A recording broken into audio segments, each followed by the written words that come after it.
मुसळधार पावसानं सध्या कृष्णा नदीला पूरपरिस्थिती निर्माण झाल्याचं चित्र आहे। आज 19 ऑगस्ट आहे।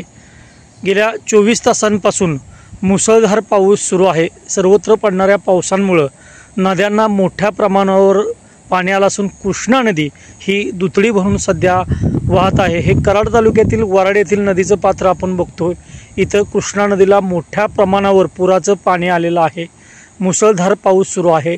हवामान खात्यानं आणखीन पावसाचा अंदाज दिल्यानं या ठिकाणी प्रशासनानं नदीकाठच्या गावांना सतर्कतेचा इशारा दिलेला आहे की नदीकाठी लोकांनी जाऊ नये, तसेच गुरे चराईसाठी नदीकाठी जाऊ नये असा इशाराही प्रशासनाच्या वतीनं देण्यात आलेला आहे।